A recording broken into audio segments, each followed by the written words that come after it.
आप सभी का दिल से स्वागत है हमारे साथ बैठकर एक नए और रोमांचक कहानी का आनंद लेने के लिए। इंग्लैंड की प्रसिद्ध रॉबिन हुड श्रृंखला से ली गई यह कहानी एक बहादुर प्रयास की दास्तान है। जंगल की गहराइयों में जहां न्याय और साहस की कहानियां जन्म लेती हैं, हमारी कहानी शुरू होती है। आइए शुरू करें। कहानी का नाम है बहादुरी भरा प्रयास। पिछले एपिसोड में हमने सुना कि रॉबिन भेष बदलकर नॉटिंघम के सेंट मैरी चर्च जाता है। दुर्भाग्य से वो एक अधिकारी द्वारा पहचान लिया जाता है, जो तुरंत शेरिफ को सूचित करता है। शेरिफ अपने वनवासियों को इकट्ठा करता है और चर्च में जाता है। अब आगे की कहानी। जब रॉबिन ने इधर उधर देखा तो उसने पाया कि वन कर्मियों ने सभी द्वार बंद कर दिए थे। शेरिफ ने चर्च में घोषणा की कि रॉबिन हुड उनके बीच में है, तो इकट्ठा हुए लोग भ्रम में इधर उधर भागने लगे। कुछ उत्साहित थे और कुछ डरे हुए थे। रॉबिन ने सोचा कि बचने का यही एकमात्र मौका है। वो चाहता था कि काश इस समय उसके पास लिटिल जॉन होता। उसने अपनी चौड़ी तलवार खींची और जोर से चिल्लाते हुए शेर की तरह अपने विरोधियों की ओर दौड़ पड़ा। एक बार में कई चमचमाती तलवारें उठ गईं, क्योंकि वनकर्मी हमले का मुकाबला करने के लिए तैयार थे। लेकिन उनकी जल्दबाजी में वे केवल एक दूसरे की तलवारों से ही टकराने में कामयाब रहे, जबकि रॉबिन की तलवार ने एक के बाद एक सैनिकों को मार गिराया। रॉबिन ने उस दिन अपनी स्वतंत्रता के लिए एक बहादुरी भरा प्रयास किया। उसने अपनी शत्रुओं पर बार बार वार किया, परंतु ऐसा प्रतीत होता था कि वे लगातार बढ़ते चले आ रहे हैं। वो कभी बाएं और कभी दाएं कूदता, हमला करता और बचाव करता। तलवारों की खनखनाहट चर्च में गूंजने लगी, क्योंकि शेरिफ के आदमी लुटेरे डाकू को वश में करने की पूरी कोशिश कर रहे थे। उसे मत मारो, एक आवाज सुनाई दी। तुम्हें उसे जिंदा पकड़ना होगा, ये राजा का आदेश है। रॉबिन ने तुरंत इसे शेरिफ की आवाज के रूप में पहचान लिया। वो गुस्से में तलवार उठाकर उसकी ओर दौड़ा। शेरिफ पीछे हट गया और खुद को बचाने के लिए अपनी ढाल उठा ली। रॉबिन की तलवार ढाल से टकराकर गिर गई। शेरिफ के संभलने से पहले रॉबिन ने अपनी तलवार एक बार फिर उठाई और अपनी पूरी ताकत से शेरिफ के सिर पर मार दी। ये शेरिफ का भाग्यशाली दिन ही रहा होगा, क्योंकि रॉबिन की मोटी तलवार उसके स्टील के हेलमेट से टकराई, जिसने आघात को रोक दिया और तलवार को आधा तोड़ दिया। शेरिफ जमीन पर गिर गया और रॉबिन आधी तलवार पकड़े ही रह गया। उसने चिल्लाकर कहा, जिसने ऐसी निकम्मी तलवार बनाई है उसको मैं दंड दूंगा।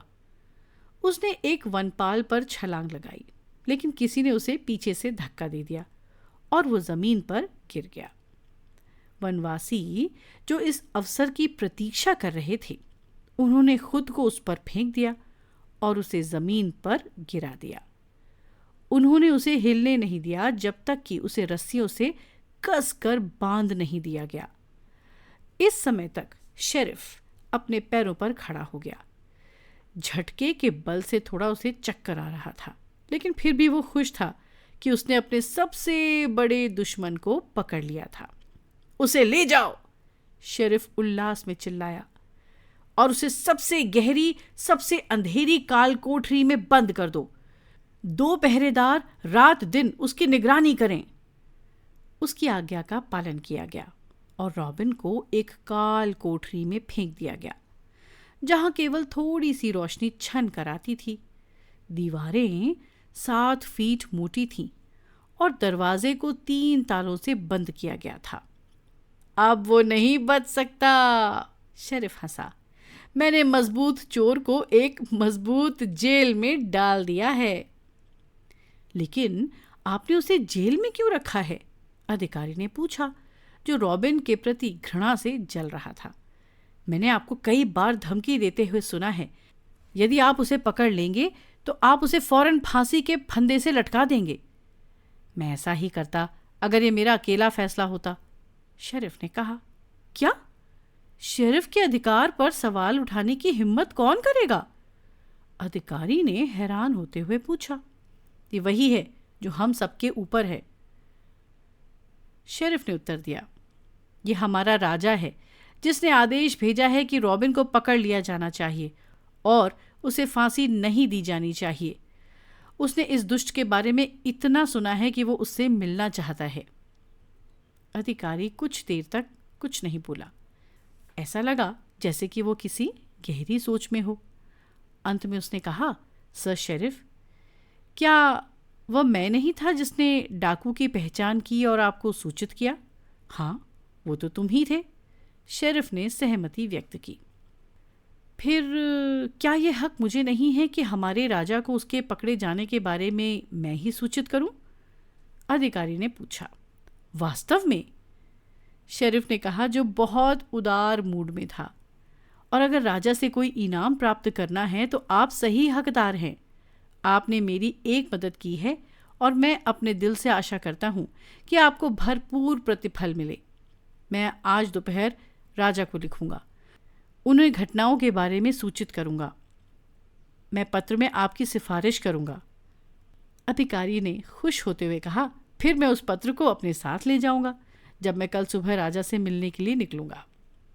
अधिकारी अगले दिन की यात्रा की तैयारी करने के लिए निकल गया।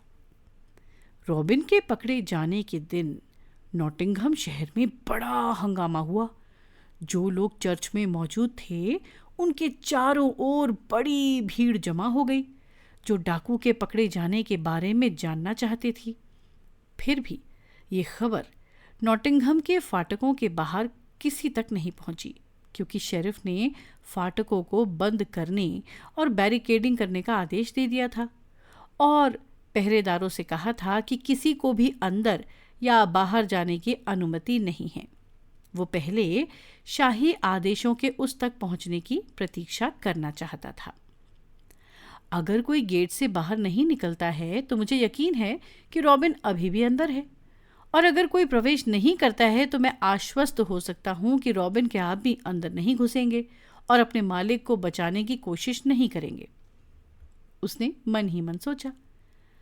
खबर को फैलने से बचाने के लिए उसने कई उपाय किए, लेकिन रॉबिन के आदमियों को जल्द ही उसके पकड़े जाने का पता लग गया।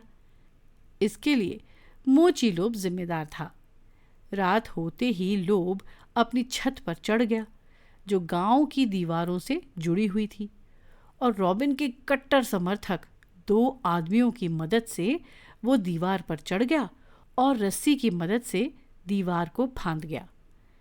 एक बार जब उसके पैर नॉटिंघम की दीवारों के बाहर जमीन को छू गए तो दोनों लोगों ने जल्दी से रस्सी को ऊपर खींच लिया।